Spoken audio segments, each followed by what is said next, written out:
kubera iki kubera ko ribu imuta muri yombi yamureze icyaha kimwe siko byagenze tugeze mu rukiko umushinjacyaha ati ni bibiri cya kabiri kivuga ko yasindishije Feredawusi kugira ngo amusambanye kibi cyaha mu mizi hashobora kuzaza icyaha cyuko yatukiye Feredawusi mu ruhame akamwita indaya hari amajwi n'amashusho hashobora kuzaza icyaha kivuga ngo cyaha yaharabitse Sabe menyetso nicyo cyabaye urukiko rutegetse ko akomeza gufungwa indi minsi 30 kandi ashobora kumara umwaka amezi 12 ari minsi 30 kubera iki kubera ko itegeko ribiteganya itegeko riteganya ko umuntu ashobora gukorwaho iperereza mu gihe cy'umwaka Ndimbati ntafite izina ribyibushye n'umucamanza ashobora kubona izi kamera bikamutera akavuga ati reka azarekurwe n'urundi ku ifasi ingoro yari ya mbere ya 94 uyu munsi bavuga ifasi y'urukiko rwisumbuye rwa Nyarugenge impamvu uwihoreye Jean Bosco murabizi mwese ko yemeje ko Ndimbati atari izina rye ni igihangano cyanditswe muri RDB hashobora no kuza n'undi akitwa Ndimbati mu gihe yaba agumye mageragere kuri 11 sibwo yatawe muri yombi umuvugizi wa RIB akavuga ngo RIB iributsa abantu bose bakwiye kwirinda ibyaha rero nta rubanza ruraba n'ubwo nta byacitse nubwo kamera ari nyinshi nubwo urukiko rutegetse ko akomeza gufungwa indi minsi 30 kubera iperereza ariko ku ruhande rwa uwihoreye Jean Bosco uyu mwanya n'umwere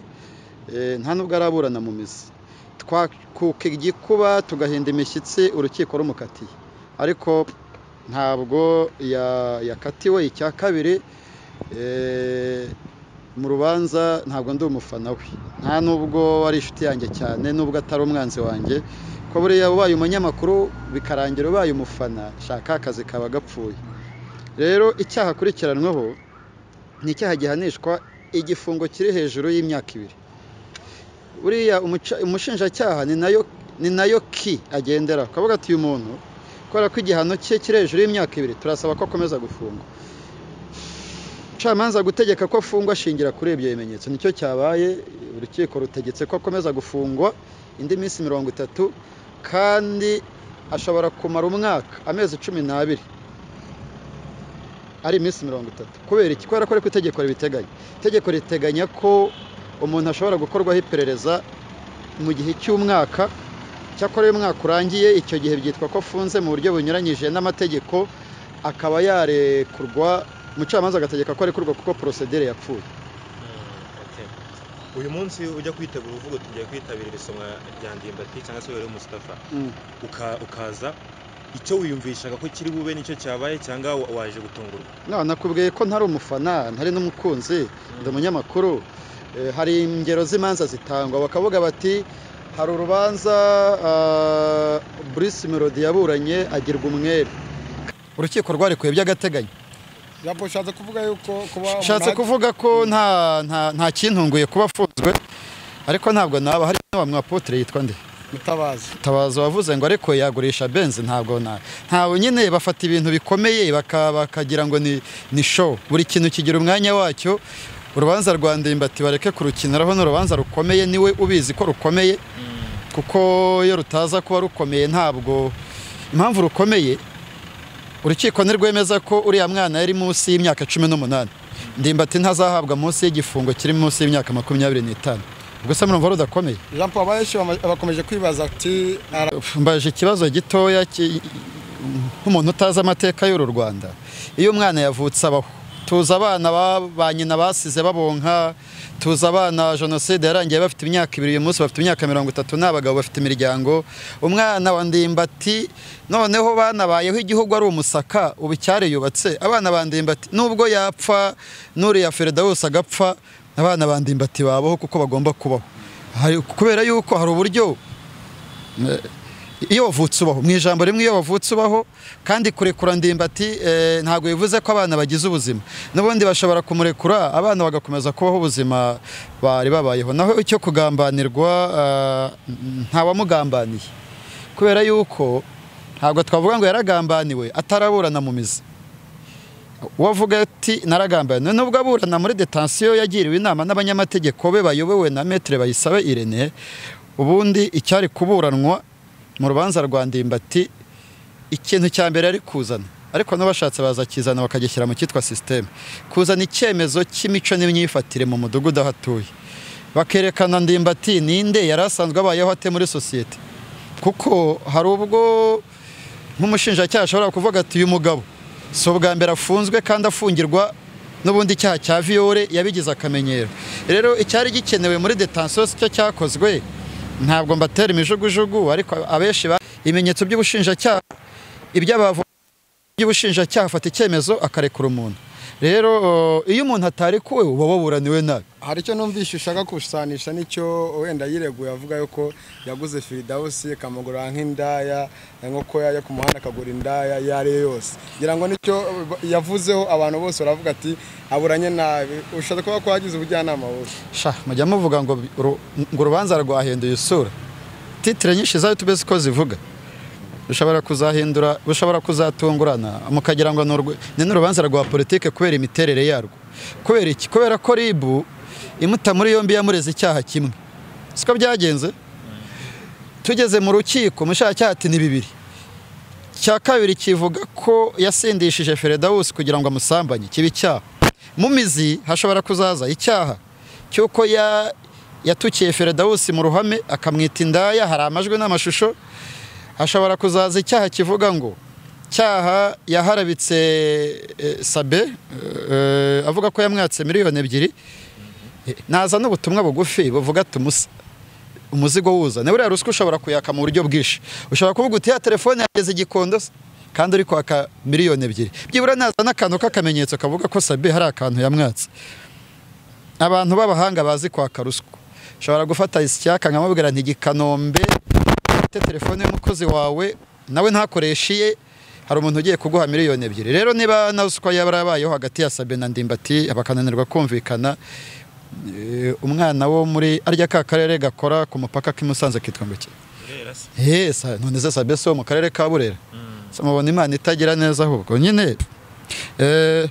mwana w'iburera none se ko mubisetse njyewe wacu ni mu karere ka Nyamagabe ku Gikongoro Sabe no mu karere ka Burera none se ni ibibazo ntabwo ari ikibazo ibaza hagiye nta rezo ze abagiye mu itorero niba muri abanyamakuru abagiye mu itorero babonyerezo hariya mu itorero babimbwire nta rezo baburera ni hari ubwiri ku karere ariko ntabwo ari cyo twavugaga ko ruswa igendanwa n'ibimenyetso niba uyu munsi umuhanzi akaba n'umuntu washinze Rwanda Inspiration Backup Mr Preskid ari gukekwaho icyaha cyo gukoresha imibonano mpuzabitsina kugira ngo bamwe baze mu bamisi n'ibimenyetso bimwe mu bimenyetso uyu munsi bihari nuko hari ijwi rya Muheto na Preskid nimwaryumvisha ahubwo bitubwireho ahantu ko hari ukuntu komye urusiko komanye ingasira aho ngaho reka tujye mu rubanza nacyo kizaze mu kindi gihe yego rero navugaga ufite n'ingero niba uvuga ko umuntu yakwatse ruswa azana ikimenyetso wamugana hanyuma kuba Ndimbati afunzwe iminsi 30 y'agateganyo nanjye bayintera n'undi bayimuha impamvu urukiko rwisumbuye Ndimbati ntafite izina ribyibushye n'umucamanza ashobora kubona izi kamera bikamutera akavuga ati reka azarekurwe n'urundi mu rukiko rw'ibanze rutamurekuye ninjye umurekura Ndimbati ashobora kuzarekurwa n'urukiko rukuru Jean Paul ikintu Mutabazi yavuzeho ngo no kuba imbuga nkoranyambaga zakomeza kuvuga ibya Ndimbati ngo ni ukumushirishamo cyangwa agafungurwa nawe rushatse kukizana icyo kintu itangazamakuru cyatuma umuntu acibwa urubanza cyangwa abo mwere ku byashinga kandi ari byo hari ikintu Mutabazi ubundi yashinzwe iki Mutabazi ni umunyamakuru Mutabazi ni Tom Ndahiro niwe wemeje ko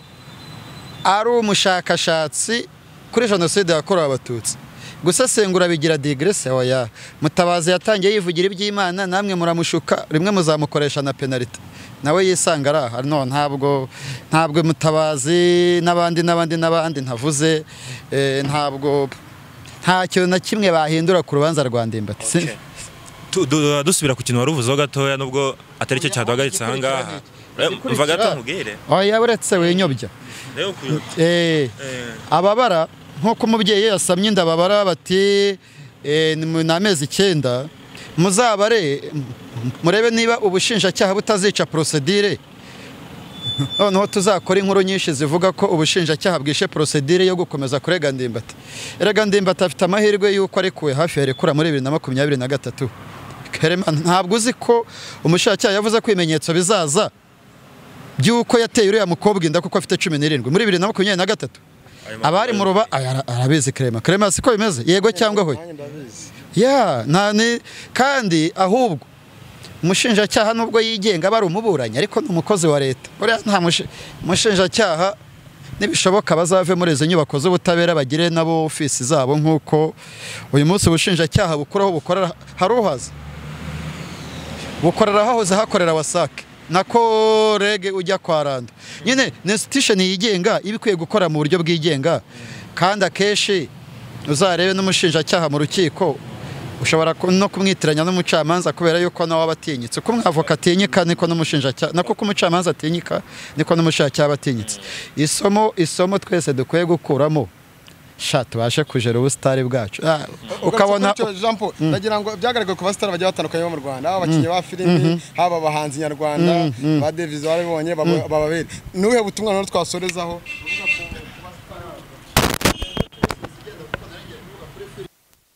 muri 2011 ku Isango Kerema Gatware twarakoranaga icyo gihe icyaha cya viole reka dufate ibyamamare bimaze gutwara Philip itari mu bambere kare yafungiwe ikabuga wowe byo uri kuvuga ibya vuba ndi kuvuga 2011 ukazana ibya Rwezamenyo Philip ita umwana yaramukunze barumvikana abana babiri barumvikana yatwawe ari mu kiganiro cyitwa Refresh Show uwahise amusimbura ni uwitwa Bertrand wakoraga ikiganiro cya Sayini Ndatimana Robert umukinnyi wa Police FC yafatiwe ku myitozo yaburaniye hano agira amahirwe umukobwa aza kumushinjura uyu munsi ni Ndimbati hari n'abanyamakuru nimutabasha kujera ubusitari ntimubashe kujera ko muri urumva ubuzima abantu babamo hari nubwo umuntu yisuzugura kandi atazi ko akomeye gusa hari umuntu waruzi ko akomeye Ndimbati kuri uru rwego ariko arakomeye nanone of course rero bakwiye kumenya kujera ubusitari bwabo kameme Imana ibarinde mwese tuributsa abantu kwirinda ibyaha